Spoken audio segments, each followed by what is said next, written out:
praticamente uma década, o Brasil criou um estatuto para proteger quem passa dos 60 anos.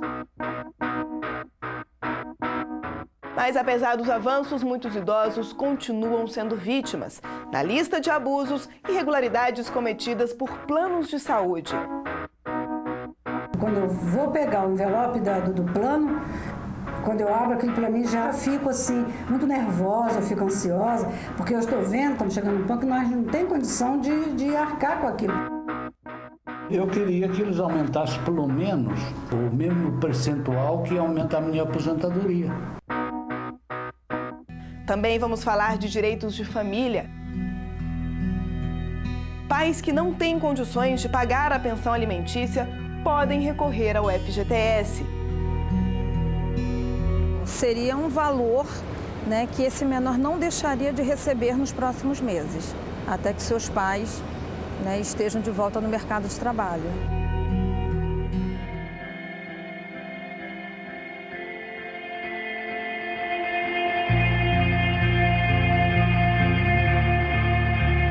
E quem se torna pai por inseminação artificial não pode fugir da responsabilidade.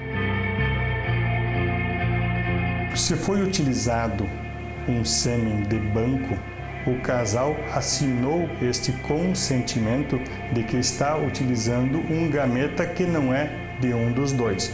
Eles estão cientes e eles assumiram.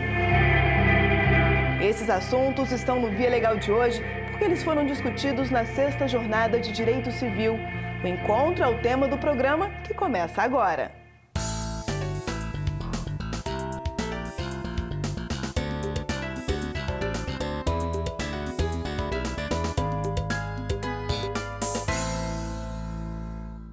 O Via Legal de hoje é dedicado a um tema que pode ter influência direta na rotina de milhares de brasileiros, pessoas que reivindicam direitos previstos no Código Civil. Para deixar a interpretação dessa norma ainda mais clara, a cada 2 anos, juízes, advogados e procuradores debatem o assunto a partir de casos concretos. São as Jornadas de Direito Civil. Na edição de 2013, um dos temas que mobilizaram os participantes foi o pagamento de pensão alimentícia.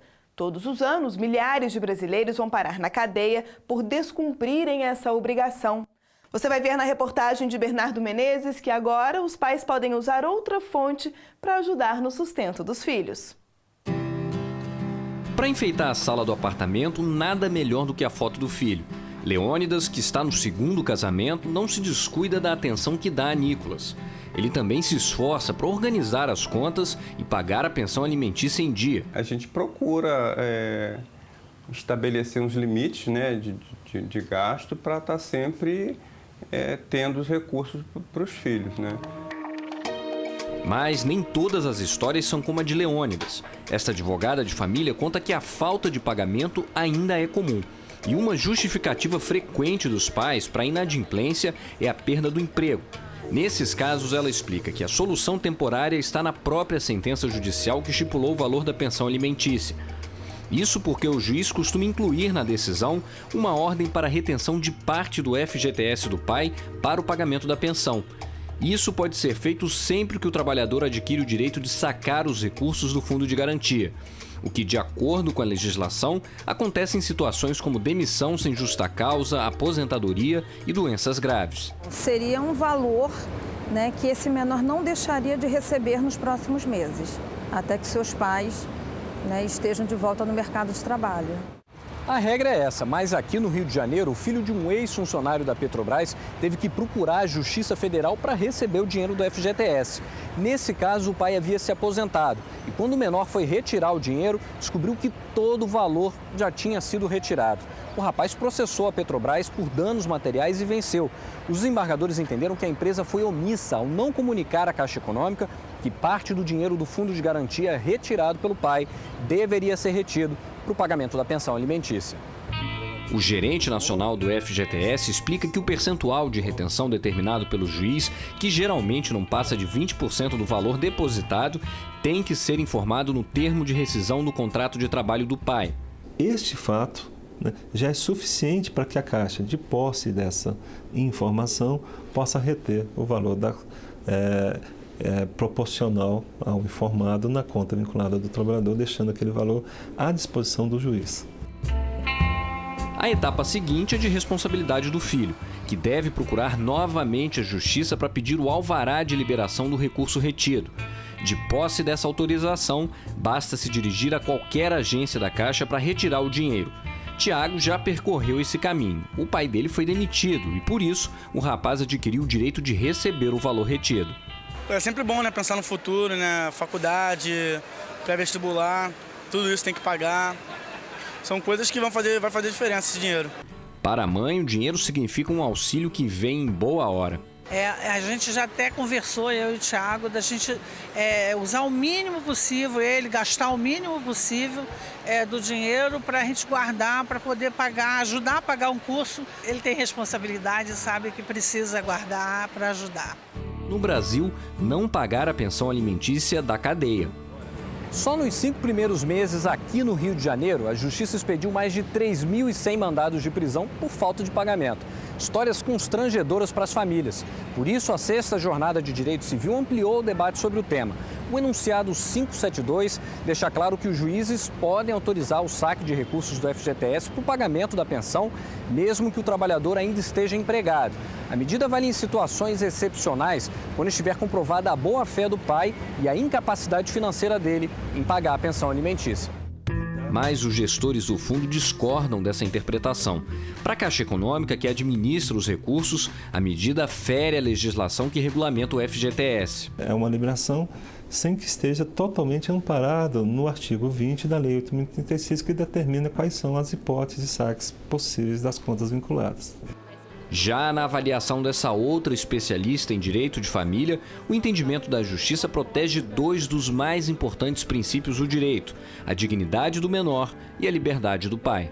Ela realmente está protegendo as duas partes, porque à medida que ela está garantindo que o credor tem o seu crédito satisfeito, que é o pagamento dos alimentos, né? Ela também garante, por outro lado, o direito do devedor. Que direito é esse? É o direito dele não ser levado à prisão. Polêmicas à parte, o enunciado levanta um importante debate sobre os direitos da família, que para essa mãe devem ir além da discussão sobre pensões, dinheiro e valores. Eu acho muito triste aquele pai que acha que é só dar o dinheiro, pronto, e acabou. É legal o pai ouvir o filho, conversar com o filho, participar da vida dele, saber das coisas dele, dos anseios dele, das alegrias, das tristezas. É importante esse contato. Eu acho que isso é mais importante até do que a própria pensão.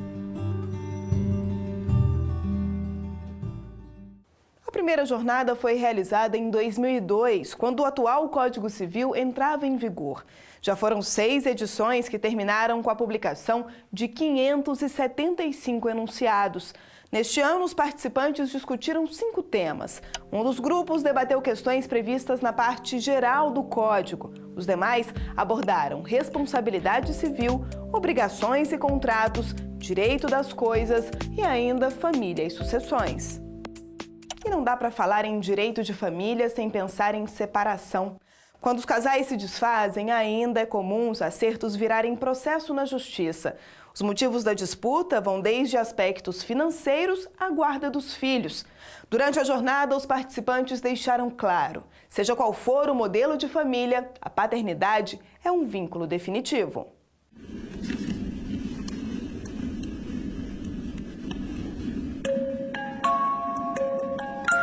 Love me tender, love me sweet, never let me go.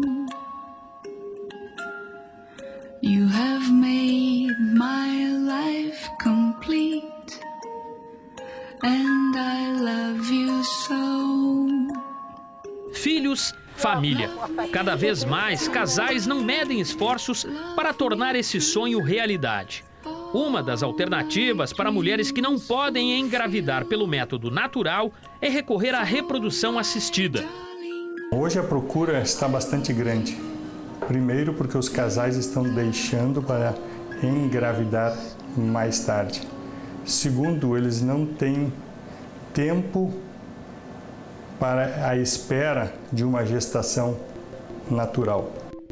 Estudos da Sociedade Brasileira de Reprodução Assistida apontam que entre 15% e 30% dos casais brasileiros precisam de algum tipo de tratamento para ter filhos.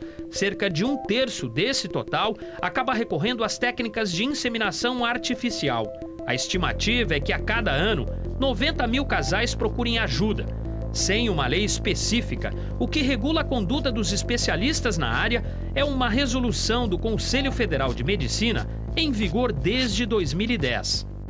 Quando vai se utilizar uma técnica de reprodução assistida, vai o casal assinar um consentimento do que vai ser feito. Se foi utilizado um sêmen de banco, o casal assinou este consentimento de que está utilizando um gameta que não é de um dos dois. Eles estão cientes e eles assumiram. Se ficou grávida, aquele filho é do casal, independente de ser geneticamente do homem ou não.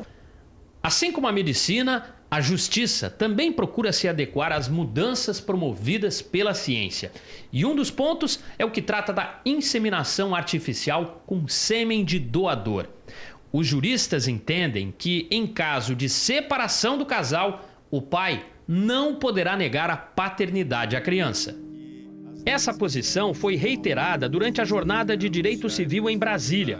São os chamados enunciados, que servem de referência para o trabalho dos juízes. A intenção é aplicar nas ações que envolvem a inseminação artificial o mesmo raciocínio levado em conta nos casos de adoções. À medida em que você toma a decisão, principalmente que é uma decisão voluntária, né, você está se submetendo a uma série de regras éticas, inclusive, que você tem que tomar para si essa responsabilidade. Marco e Miriam já não estão juntos, mas a separação que aconteceu há 1 ano não afastou o servidor público da filha. Ruth foi adotada em 2007 e conta que a convivência até melhorou depois que o pai mudou de endereço. Eu fico uma parte com um, uma parte com outra, então fica mais fácil. E agora, a qualquer momento, ela chega e fala, arrumei minha mochila, estou indo passar uns dias na casa do meu pai. E aí vai. Seja nas ruas ou nos tribunais, hoje há uma certeza. Não importa o modelo de família, a paternidade é um vínculo definitivo. A partir do momento que nós tomamos a decisão, né, de adoção, e a partir do momento que saiu na certidão que nós somos os pais, nós somos os pais. Né? Não tem a mínima diferença se é biológico, se é inseminação artificial ou outro método. Mas a adoção é definitiva, como dizem. Né? Então, é a filha e ponto final. Love me tender, love me true, all my dreams fulfill, for my darling. O Via Legal de hoje está mostrando os principais assuntos decididos na última jornada de Direito Civil. Um dos enunciados trata dos limites no uso da internet. A intenção foi abrir caminho para que o país possa discutir e encontrar uma forma de equilibrar 2 princípios importantes: o acesso à informação e o direito ao esquecimento. Tratar do direito ao esquecimento na internet é navegar em um mar de novidades. A própria rede é recente, tem pouco mais de 20 anos. Mesmo assim, é cada vez maior o número de pessoas que não conseguem ficar longe desse mundo. O Brasil, por exemplo, já tem 94 milhões de usuários. O acesso às redes sociais, blogs, sites de busca não para. É assim, em segundos, que a vida de praticamente todo o mundo vai parar dentro do computador. Celebridades, governantes e até as pessoas que se achavam anônimas. A minha, a sua vida estão a um clique da rede. O problema é quando o dono dessa história não quer que ela seja acessada por mais ninguém. Em nome do chamado direito ao esquecimento, é possível sim retirar todo esse conteúdo da rede. Quando se trata de informações falsas, invasão à privacidade, fica mais fácil entender esse instrumento. Mas se, por exemplo, alguém decide desaparecer com informações sobre um crime ou um fato histórico, aí será que vale esse mesmo raciocínio? O desembargador Rogério Fialho coordenou o grupo de trabalho que discutiu esse tema durante a 6ª Jornada de Direito Civil em Brasília. E ele vai logo fazendo um alerta. Ninguém pode simplesmente passar uma borracha e apagar o passado para escrever a própria história de uma outra forma. Tem de se fazer a separação entre fatos que sejam de interesse público, fatos que sejam de relevância social, fatos que digam respeito a ações criminosas, fatos, em resumo, que tenham interesse, que haja um interesse público na sua divulgação, interesse social, interesse econômico, de outros fatos que sejam relativos apenas à intimidade e à privacidade de uma determinada pessoa, ainda que uma pessoa pública. E mesmo reconhecendo que muitas informações deveriam ficar restritas aos envolvidos na história, tem gente que teme o uso indevido do direito ao esquecimento. É o caso de quem sofreu na pele as consequências da ditadura e ainda espera pela revelação de detalhes daquele período. Eu acredito que essa reivindicação ao esquecimento, esse preceito que começa a ser discutido aí de direito ao esquecimento, tenha vindo como contraponto ou como contraposição ao direito à memória. Chico de Assis, por exemplo, passou 12 anos na cadeia. O ex-integrante do Partido Comunista Brasileiro tem motivos de sobra para não querer nem ouvir falar em esquecimento. Fui bastante torturado, como todos os outros, porque a tortura era uma sistemática nesse período. Esse jurista que integra a Comissão Nacional da Verdade tem uma opinião parecida. Todo povo tem direito à verdade. Então, contra esse direito à verdade, não se pode opor nem privacidade nem esquecimento.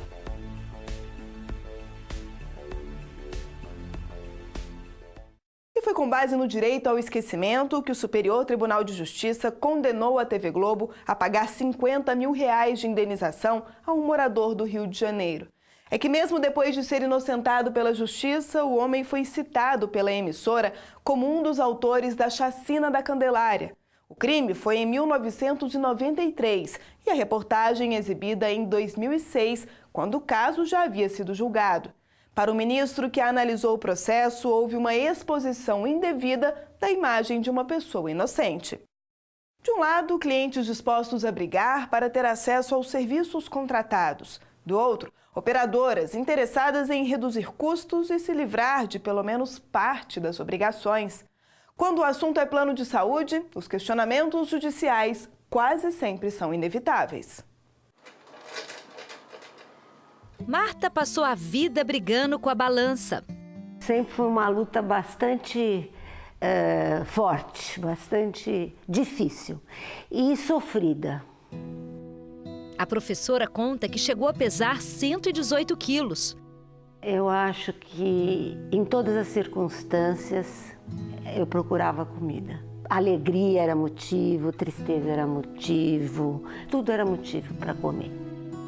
Mas, há 13 anos, Marta decidiu fazer a cirurgia de redução do estômago, procedimento indicado pelo médico e pago pelo plano de saúde. A operação foi um sucesso. Em 2 anos, ela emagreceu 50 quilos. Mas isso tem um custo, né? As peles despencou o meu corpo inteiro, né?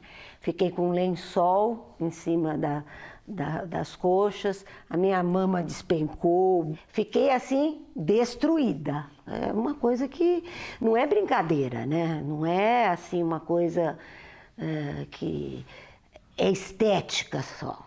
É feio, é horroroso, né? Mas é uma questão de higiene também.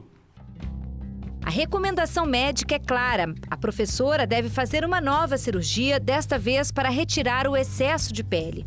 Mas a operadora tem se recusado a arcar com os custos, alegando se tratar de um procedimento estético. Inconformada, Marta procurou a justiça para garantir o direito de fazer a operação. Tem que exigir, sim. Pagamos caro e temos que exigir deles. São muitas as denúncias. Só no ano passado, 76% das reclamações registradas pela Agência Nacional de Saúde envolveram respostas negativas para pedidos de coberturas de exames, procedimentos e até consultas. Um exame de saúde é um pouco mais complexo, com exame, é um procedimento de alta tecnologia e o plano recusou. Teve uma autorização para um procedimento, o plano não queria autorizar, eram 3 procedimentos, ele só autorizou 2 só. Pagamos convênio de saúde há muitos anos e agora estamos entrando na justiça para conseguir cobertura de um procedimento. Só na área da saúde são mais de 250 mil ações em andamento nos tribunais de todo o país. Os impasses jurídicos são tão frequentes que o assunto foi tratado na Jornada de Direito Civil realizada pelo Conselho da Justiça Federal. Especialistas discutiram medidas que podem servir como base no julgamento de ações que envolvem conflitos entre segurados e operadoras. Uma das conclusões do grupo de trabalho foi que as empresas devem arcar com as despesas, mesmo que estes gastos sejam decorrentes de procedimentos não cobertos pela operadora. O enunciado aqui é para dar uma tranquilidade maior ao magistrado, dele não precisar se debruçar sobre aquele caso por muito tempo, porque ali, muitas vezes, o advogado está na porta à espera de um pedido liminar para salvar uma vida.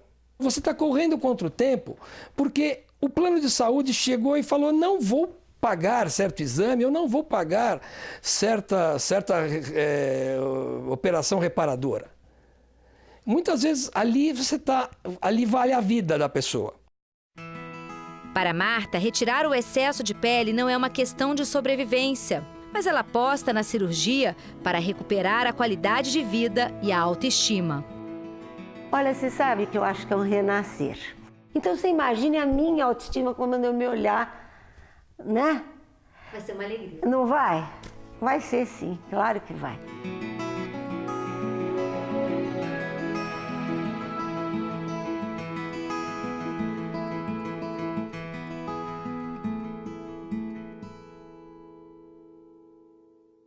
O que diz a lei nos casos em que o contratante de serviços como seguro de vida e planos de saúde tem mais de 60 anos? Apesar do que prevê o Estatuto do Idoso, muitas empresas ainda impõem aumentos abusivos e até se recusam a renovar os contratos apenas em função da idade do segurado. Para os participantes da jornada, esse tipo de tratamento tem nome: discriminação. No site, o banco oferece seguro de vida a preços populares, mas adverte: o interessado deve ter, no máximo, 70 anos. A exigência foi considerada discriminatória pelo Ministério Público, que foi à Justiça Federal para obrigar a instituição a retirar a cláusula do contrato.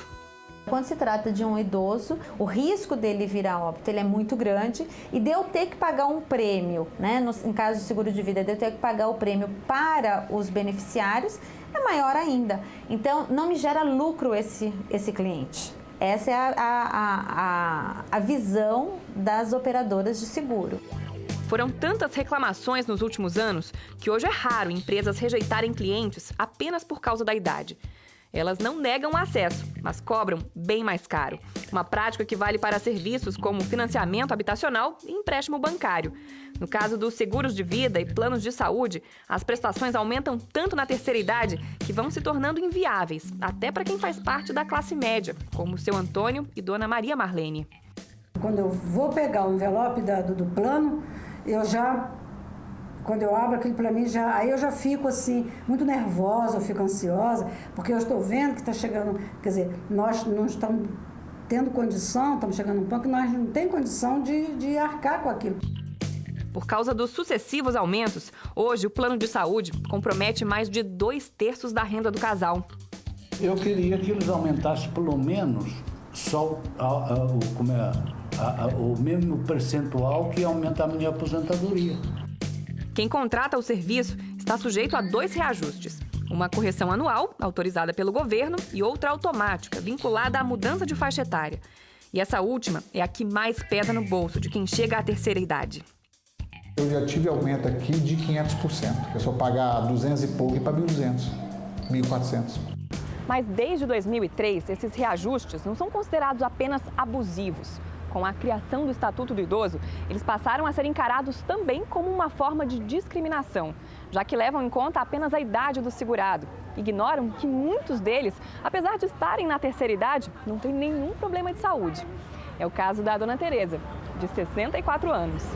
sem dor, sem estresse, só com alegria, só saúde. É justamente por isso que o Estatuto proibiu a cobrança de valores diferenciados somente em razão da idade. Ele não pode sofrer qualquer tipo de reajuste, que não seja o reajuste governamental, baseado única e exclusivamente no fator idade. Completei 60 anos, minha apólice de seguro vai triplicar o valor. Não pode. Para adequar as regras dos planos de saúde ao Estatuto, a Agência Nacional de Saúde publicou uma resolução que cria novas faixas etárias. Pela norma, em vez de 70 anos ou mais, a última categoria passou a ser 59 anos ou mais, o que de fato acabou com os aumentos na terceira idade. O problema é que, para a autarquia, esses limites só valem para os contratos assinados depois de 2004, quando o Estatuto entrou em vigor. Pela resolução da ANS, para os planos antigos, vale a tabela anterior, que permite o reajuste aos 60 e aos 70 anos. O que nós entendemos que a agência reguladora está para regular o mercado em função de proteger o consumidor.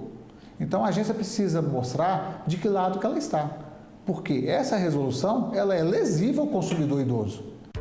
O Ministério Público entrou com uma ação na Justiça Federal contra a agência. Quer que o Estatuto valha para todos os idosos, independentemente da data da contratação do seguro.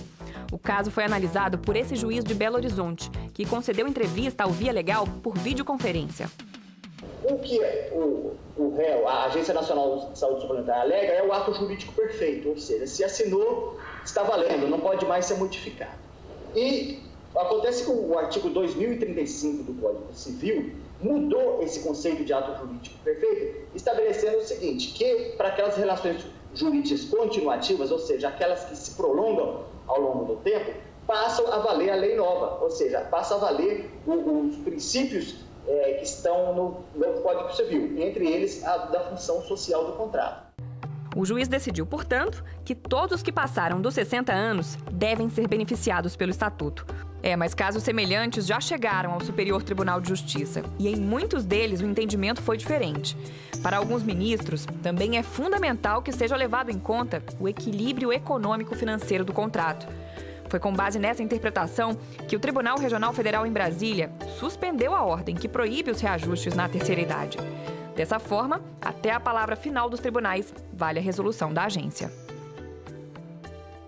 Dona Maria Marlene e seu Antônio já passaram dos 70 e têm plano de saúde há 21 anos. Por isso, não estão sendo beneficiados pelo Estatuto do Idoso. Hoje, os dois pagam R$ 1.800 de prestação e não querem nem imaginar quanto será o boleto dos próximos meses. E o pior é que o casal está extremamente insatisfeito com o serviço. Se você precisa de um exame, eles dizem que não, que o seu plano não cobre aquele exame. Nós estamos usando, para algum serviço, nós temos que recorrer à rede pública, porque o nosso plano, ele coloca o obstáculo diante de nós.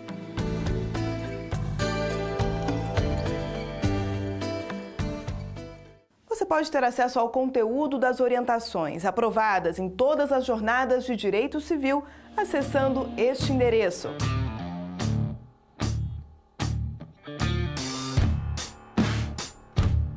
Nosso programa está terminando. Para rever as reportagens de hoje e as edições anteriores, acesse nossos canais na internet.